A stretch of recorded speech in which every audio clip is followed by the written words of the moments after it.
बाबा साहेब अम्बेडकर ने क्यों कहा था, गांधी कोई महात्मा नहीं है? क्यों छीना था दलितों के 2 वोट का अधिकार? बाबा साहेब अम्बेडकर और महात्मा गांधी 2 महान विभूतियां थीं, जिन्होंने भारत की आजादी और समाज के उत्थान के लिए अपना जीवन समर्पित किया। लेकिन दोनों के बीच कुछ गहरे मतभेद भी थे। इन मतभेदों के प्रमुख कारण हम आपको आगे वीडियो में बताएंगे। अगर आप हमारे YouTube चैनल पे नए हैं तो अभी चैनल को लाइक, सब्सक्राइब, बेल के आइकॉन पे क्लिक और शेयर करें। इस वीडियो को पूरा जरूर देखें। हम बाबा साहब अम्बेडकर जी से जुड़ी बातें हमारे इस YouTube चैनल पे बताते रहते हैं।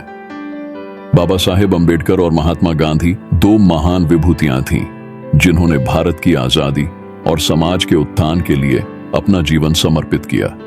लेकिन दोनों के बीच कुछ गहरे मतभेद भी थे। इन मतभेदों के प्रमुख कारण कुछ इस प्रकार हैं। अस्पृश्यता निवारण।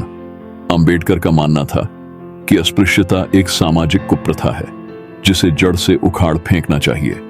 वे जाति व्यवस्था को ही अस्पृश्यता का मूल कारण मानते थे। गांधी जी का मानना था कि अस्पृश्यता एक धार्मिक कुप्रथा है, जिसे धर्म के माध्यम से ही दूर किया जा सकता है। वे अस्पृश्यता के लिए जाति व्यवस्था को दोषी नहीं मानते थे। स्वतंत्रता संग्राम। अम्बेडकर का मानना था कि अंग्रेजों के खिलाफ स्वतंत्रता संग्राम लड़ना महत्वपूर्ण है, लेकिन इससे पहले समाज में व्याप्त अन्याय और शोषण को दूर करना चाहिए। वे दलितों की स्थिति में सुधार के लिए तत्काल कदम उठाने के पक्ष में थे। गांधी जी का मानना था कि स्वतंत्रता संग्राम के बाद ही समाज के अन्याय और शोषण को दूर किया जा सकता है। वे एक साथ दोनों को आगे बढ़ाने के पक्ष में थे। सामाजिक आर्थिक नीतियां। अम्बेडकर का मानना था कि भारत को एक आधुनिक समाज बनाने के लिए सामाजिक और आर्थिक सुधारों की आवश्यकता है। वे समाजवादी विचारधारा के समर्थक थे। गांधी जी का मानना था कि भारत को एक ग्राम आधारित अर्थव्यवस्था अपनानी चाहिए। वे ग्रामीण विकास के पक्ष में थे। इन मतभेदों के कारण अम्बेडकर और गांधी जी के बीच कई बार टकराव हुआ। 1932 में पूना में दोनों के बीच एक समझौता हुआ, जो 24 सितंबर 1932 को बाबा साहेब अम्बेडकर और महात्मा गांधी के बीच हुआ था। इसका उद्देश्य दलितों को भारतीय संसद और प्रांतीय विधानसभाओं में आरक्षित सीटें देना था। इस समझौते के तहत दलितों को अलग निर्वाचक मंडल नहीं मिला, बल्कि उन्हें आम हिंदू निर्वाचक मंडल के अंतर्गत अधिक सीटें में मिली। इस समझौते से गांधी ने अपना आमरण अनशन समाप्त किया, जो वह अलग निर्वाचक मंडल के विरोध में कर रहे थे।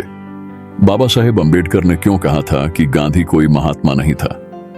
अम्बेडकर ने गांधी को महात्मा नहीं माना था, क्योंकि उन्हें लगता था कि गांधी दलितों के लिए कुछ भी नहीं करना चाहते थे, बल्कि उन्हें हिंदू समाज के अंतर्गत रखना चाहते थे।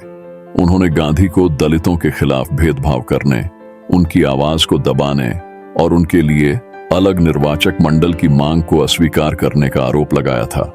गांधी जी को महात्मा न कहने के बारे में अम्बेडकर का मानना था कि गांधी जी ने कभी भी अस्पृश्यता को जड़ से उखाड़ फेंकने के लिए कोई वास्तविक प्रयास नहीं किया। वे गांधी जी के अहिंसा के सिद्धांत की भी आलोचना करते थे। उनका मानना था कि अहिंसा का सिद्धांत अस्पृश्यता जैसी सामाजिक कुप्रथाओं को दूर करने में अपर्याप्त है। बाबा साहेब अम्बेडकर और महात्मा गांधी दोनों ही भारत के महान सपूत थे। उनके बीच मतभेद थे, लेकिन दोनों ने भारत की आजादी और समाज के उत्थान के लिए अपना महत्वपूर्ण योगदान दिया।